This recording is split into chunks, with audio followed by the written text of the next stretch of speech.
ሰላም ጤና ይስጥልኝ የተወደዳችሁ ተመልካቾቻችን ከከፋ ቴሌቪዥን የሰዓቱን ዜናዎች ይዘን ቀርበናል። ከዜናዎቹ ጋር ቤቴሌም ምሩ ነኝ። አብራችሁን ቆዩ።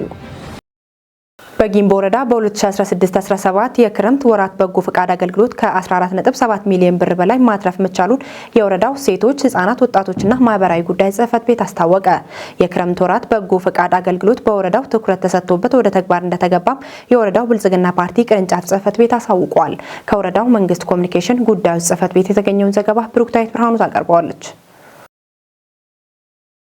የጊምቦ ወረዳ ብልጽግና ፓርቲ ቅርንጫፍ ጽህፈት ቤት ኃላፊ አቶ አጥናፉ ጌታቸው እንደገለጹት ብልጽግና ፓርቲ የወንድማማችነትና የመጠያየቅ ባህል እንዲዳብር ሰው ተኮር በመሆን እየሰራ መሆኑን በመረዳት በተለያዩ የስራ መስኮች ሲተገበር ቆይቷል ብለዋል። በደም እጦት ለህልፈተ ህይወት የሚዳረጉትን ለማትረፍ ደም ልገሳን ጨምሮ በርካታ ተግባር እየተከናወነ መሆኑን የገለጹት አቶ አጥናፉ እየተስፋፋ ያለውን የወባ ወረርሽኝን ለማጥፋት ማህበረሰቡን ግንዛቤ በማስያዝ በቀሪ ጊዜያቶች መስራት እንደሚያስፈልግ አሳስበዋል። በ2016-17 ዓ.ም በክረምት ወራት በጎ ፍቃድ አገልግሎት የማዕድ ማጋራት፣ አረንጓዴ አሻራ ተከላ፣ ለአቅመ ደካሞችና ለአረጋውያን ቤት መስራት፣ በጤና ዘርፍ፣ በደም ልገሳ፣ በትምህርት ዘርፍና በአጠቃላይ በ18 ተግባራቶች 23700 በጎ ፍቃደኞችን በማሳተፍ እንደተሰራ በጽህፈት ቤቱ የወጣቶች በጎ ፍቃድ ባለሙያ ወይዘሮ ነጻነት ቡሾ በሰነድ አቅርበዋል። በእለቱ በ2017 ዓ.ም በጋ ወራት በ14 የስራ መስኮች ሁሉንም ቀበሌዎች ባሳተፈ መልኩ 14000 ወጣቶችን በማሳተፍ ለመስራት እንደታቀደ ወይዘሮ ነጻነት ገልጸዋል።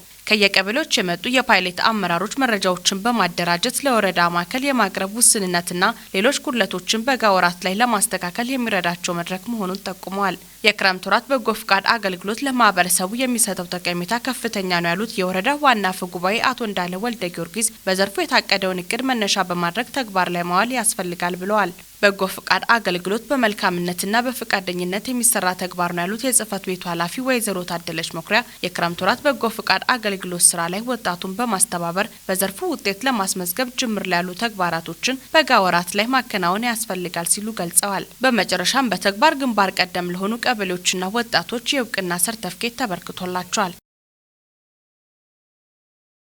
በደቡብ ምዕራብ ኢትዮጵያ ህዝቦች ክልል የብልጽግና ፓርቲ ሁለተኛ ዙር የአመራሮች አቅም ግንባታ ስልጠና መሰጠት ተጀመረ። የህልም ጉልበት ለምርታዊ እድገት በሚል መሪ ሀሳብ ሁለተኛ ዙር የብልጽግና ፓርቲ የአመራሮች የአቅም ግንባታ ስልጠና መድረክ በቦንጋ ማዕከል መካሄድ ጀምሯል። ከክልሉ መንግስት ኮሚኒኬሽን ቢሮ ለተገኘ ዘገባ ታምራት ኃይሌ። የህልም ጉልበት ለምርታዊ እድገት በሚል መሪ ሀሳብ በሚሰጠው በዚህ ሁለተኛ ዙር ስልጠና በክልሉ 683 አመራሮች ተሳታፊ ይሆናሉ ተብለዋል። በንድፈ ሀሳብና በነባራዊ እውነታዎች ተደግፎ በሚሰጠው ስልጠና ዓለም አቀፋዊ፣ አህጉራዊ፣ ቀጠናዊና ሀገራዊ ፖለቲካዎችን የተገናዘበና ወቅቱን የዋጀ አመራርን ለመፍጠር እንደሚያስችልም ተጠቁመዋል።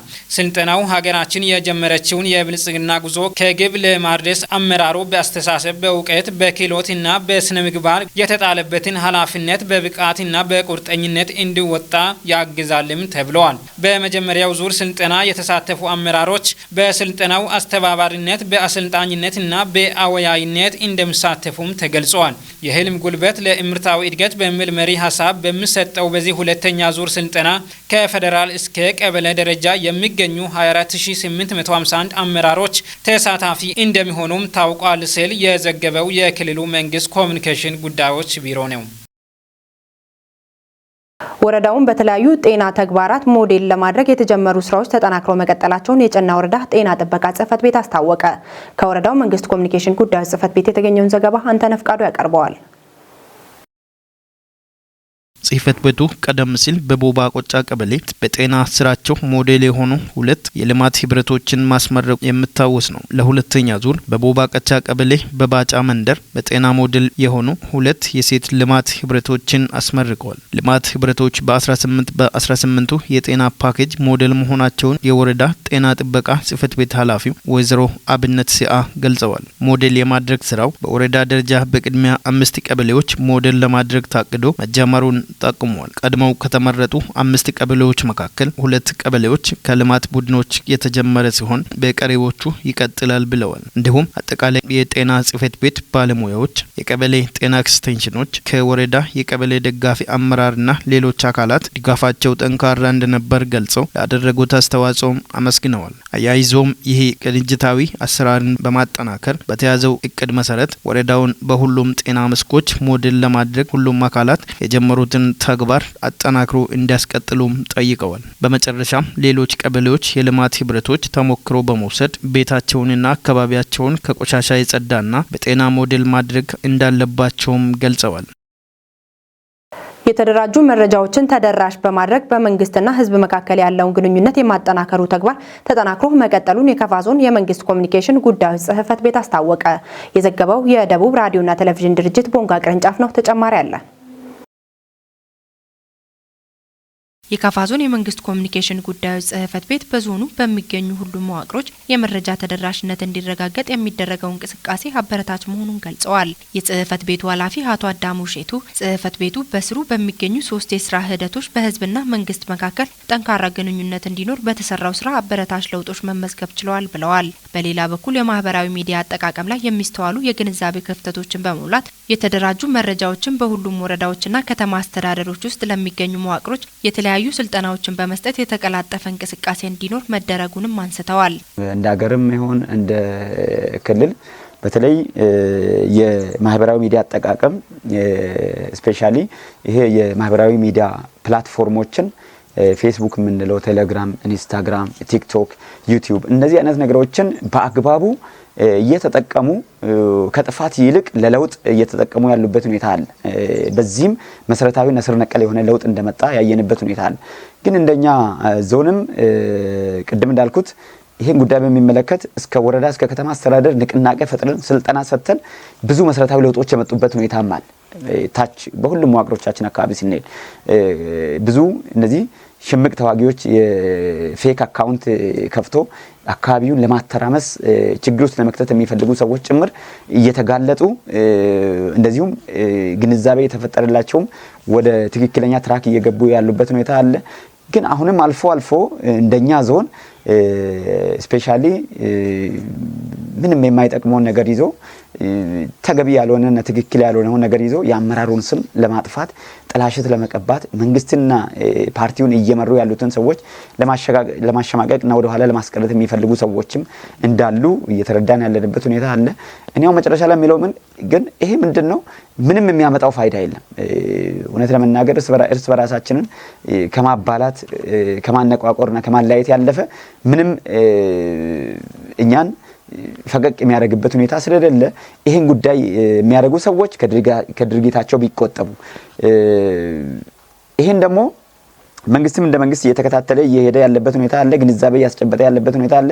ግንዛቤ ሲያስጨብጥ ደግሞ ልክ እንደ ፍራቻ የሚቆጥሩ አካላትም ስላሉ ምናልባት ጊዜው ቴክኖሎጂ ነው እያደገ እየረቀቀ ያለበት ሁኔታ ነው ያለው። ነገ መጋለጣቸው አይቀርም። አሁን ቅድም ያልነው የ5 ሚሊዮን ኮደርስ የሚባለው ነገርም ዞሮ እነዚህ አይነት ነገሮችንም ለማጋለጥም ጭምር ምቹ እድል የሚፈጥር ነው። ይሄን አውቆ ነገ ላይ ተይዞ ከመዋረድ ይልቅ በራስ አይምሮውን የሚናዝ ሰዎች እስከሆነ ድረስ አይምሮአችንን የሚናዝ ሰዎች እስከሆነ ድረስ ይሄን ጉዳይ አስተካክሎ ትክክለኛ የሆነ ማህበራዊ ሚዲያ አጠቃቀም ስርዓት ላይ መሄድ አለባቸው የሚል ነገር አለኝ። በአዲስ የተደራጁ የከተማ አስተዳደሮችና አንዳንድ ወረዳዎች ላይ የሚታየውን የሰው ኃይልና የቁሳቁስ እጥረት በመቅረፍ የመረጃ ተደራሽነትን ለማረጋገጥ ከሚመለከታቸው የወረዳና ከተማ አስተዳደር ከፍተኛ የስራ ኃላፊዎች ጋር በመናበብ ወደ ስራ መገባቱንም አቶ አዳሙ ተናግረዋል። በማህበራዊ ሚዲያ የሚሰራጩ ሐሰተኛ መረጃዎችና የጥላቻ ንግግሮችን ስርዓት የማስያዝ ተግባር ተጠናክሮ መቀጠሉን የተናገሩት አቶ አዳሙ አሁንም አልፎ አልፎ የሚስተዋሉ እንቅስቃሴዎች መኖራቸውን ገልጸዋል። የአካባቢውን ገጽታ ከመገንባት አንጻር አሉታዊ ተጽዕኖ እንዳላቸው መገንዘብ እንደሚያስፈልግ ገልጸው መሰል ተግባራት ላይ የተሰማሩ ግለሰቦችም ከድርጊታቸው እንዲቆጠቡ አሳስበዋል። ሚዲያን የልማት መሳሪያ አድርጎ ከመጠቀም አንጻር የሚስተዋሉ አንዳንድ ክፍተቶችን በመሙላት በመንግስትና ህዝብ መካከል ያለውን ግንኙነት የማጠናከሩ ተግባር ተጠናክሮ የሚቀጥል ይሆናልም ብለዋል። ከውጭ በሃሪከን ሚልተን እየተመታች ያለችው የፍሎሪዳ ነዋሪዎች ከቀያቸው እየወጡ ነው። በአሜሪካ ግዛት ፍሎሪዳ የተከሰተው ዝናብ የቀላቀለ አውሎ ንፋስ በሚሊዮን የሚቆጠሩ ነዋሪዎችን አካባቢያቸውን ለቀው እንዲወጡ ማስገደዱ ተሰምተዋል።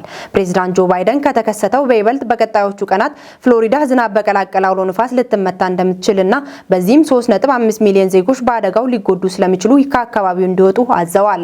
የፕሬዝዳንቱን ማስጠንቀቂያ ተከትሎ በሺዎች የሚቆጠሩ ዜጎች አካባቢውን ለቀው መውጣታቸውና በቀጣይም በሚሊዮኖች የሚቆጠሩ ነዋሪዎች እንደሚወጡ ይጠበቃልም ተብሏል። በፍሎሪዳ የሚገኙ ከፍተኛ የትምህርት ተቋማትን በተከሰተው የተፈጥሮ አደጋ ምክንያት ቀደም ብለው መዘጋታቸውን ቢቢሲ ዘግቧል።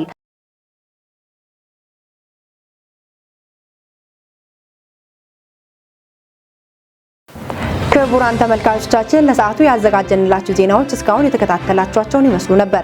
ዜናዎቹን እየመራው ቤቴሌም መምሩ አብሬያችሁ ቆይታ አደረግኩ። ቀሪ የከፋ ቴሌቪዥን መሰናዶዎች ይቀጥላሉ። ሰላም ቆዩ።